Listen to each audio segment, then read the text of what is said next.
Hello everyone, welcome back to the Mr. Kaur channel. Today we are going to look at Tom Ford OUD Wood. So please stay tuned.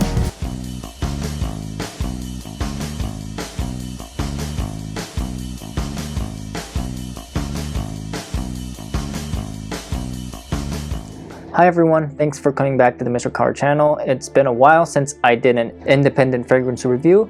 I wanted to get back on track, starting with the legendary offering from Tom Ford, OUD Wood. So taking a look at a little bit of the data. So this is Tom Ford OUD Wood. It was released in 2007 and the perfumer is Richard Herpen. Concentration is Eau de Parfum and retails for around $270 for 50 ml. So this is one of the OGs from the private blend collection when it was first launched. It was one of the 11 perfumes that made the debut with the collection, and which all of them were remembered to this day as an absolutely stunning release. Some of the other perfumes being Tobacco Vanille, Tuscan Leather, Amber Absolute, and so on. It's sad to point out that currently there are only 4 perfumes remaining from the initial 11 offerings to this day. Anyway, one of the most popular fragrances from the house of Tom Ford.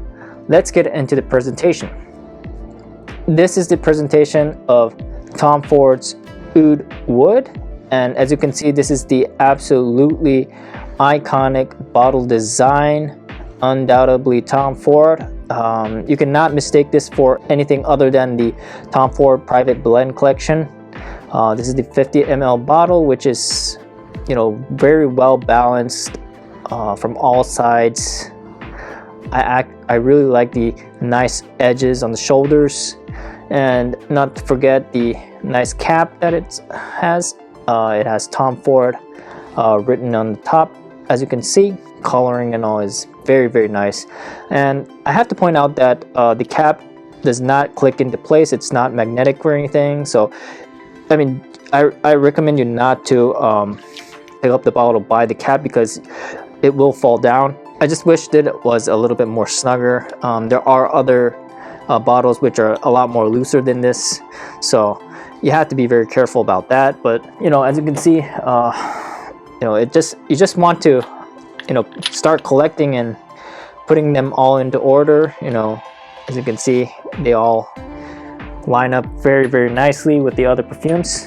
Absolutely stunning presentation. Can't go wrong with the presentation of Tom Ford private blend. Okay, so let's get into the smell.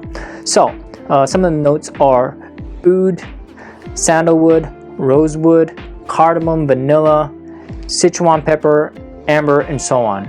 So let's put on a little bit here. And in the opening, I first noticed the cardamom and Sichuan pepper. The dark spiciness gives it a mysterious impression and a little bit of medicinal touch. It's kind of a different experience because you don't get the citrus top in this fragrance, which we are used to like in 99% of the perfumes in the market today. You don't get that sharp citrusy opening. Another thing I would like to point out is that this has a very, very metallic, cold vibe that it's very noticeable. It reminds you of touching like something very cold, like an iron surface or something metallic. It has that texture of touching something very cold on the surface. It smells like that the ambroxan is giving that metallic touch. And you can also definitely detect the damp, woody nuances.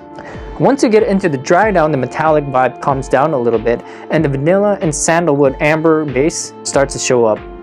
And it does warm up the experience by a little bit. Coming to the oud.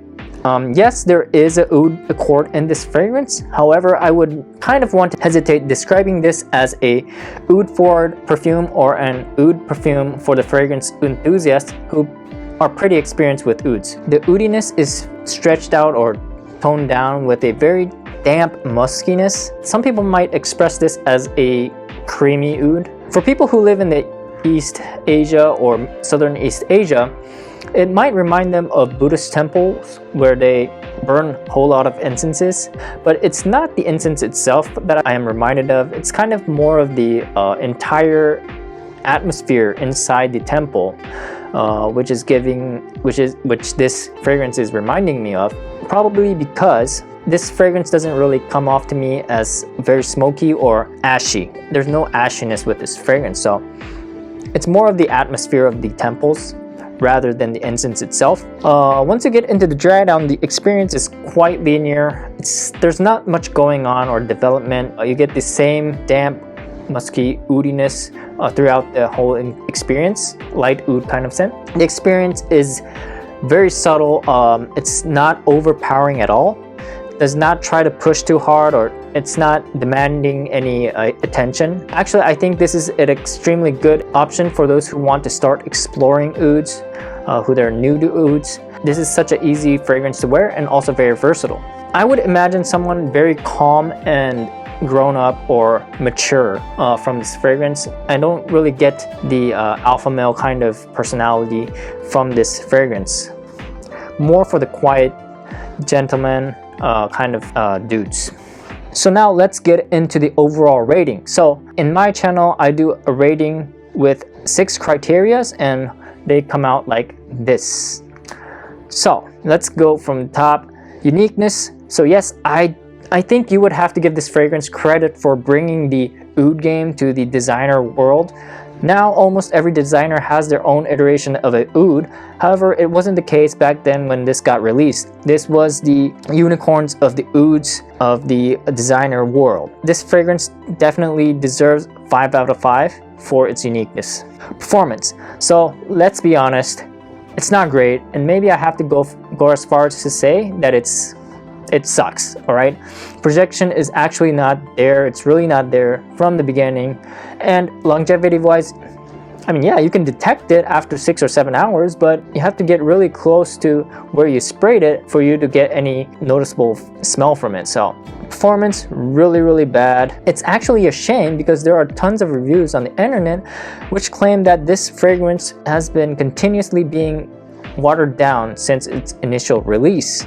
So I mean, it wasn't like this when it probably first launched, so it's really sad to think about that. Versatility. For me, this is a all year round scent which can suit various occasions. I can imagine myself easily wearing this to the office on weekends or anything. The only occasion I would stay away from is maybe like when I want to go fitness or do sports or some kind of activities. I would stay away from this fragrance.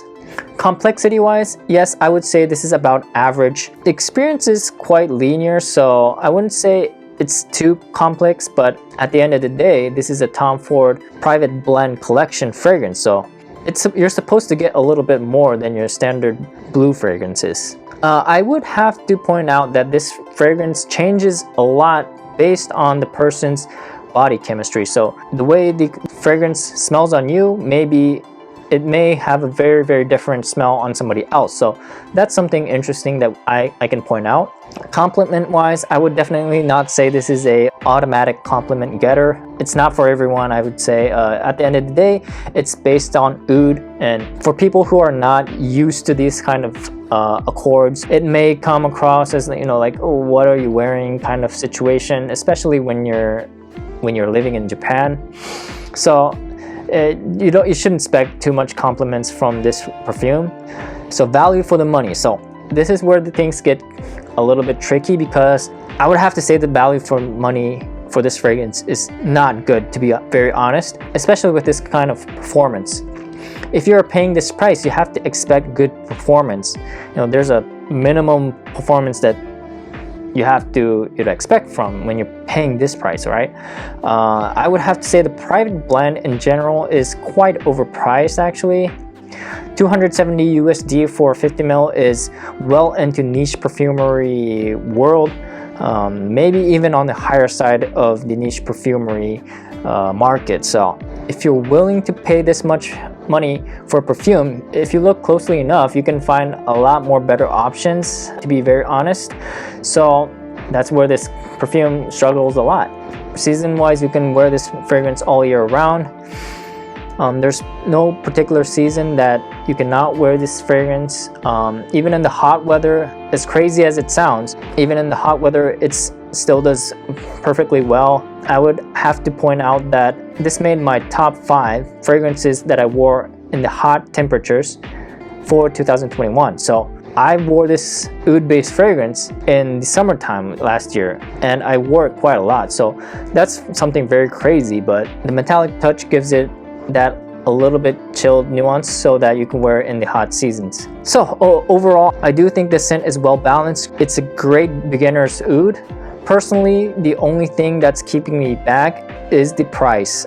Sorry, I cannot justify the price for this value, but that's something personal. If you tested it and you like the fragrance, if you like the smell, go ahead, pull the trigger. It's okay, you're going to be very, very happy.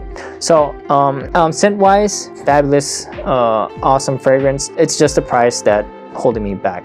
So that pretty much covers my take on Tom Ford's Oud Wood. Do you guys like Tom Ford Oud Wood? What are some of the other Tom Ford fragrances that you like?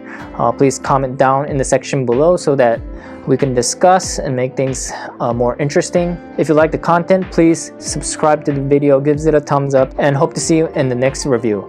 Thanks.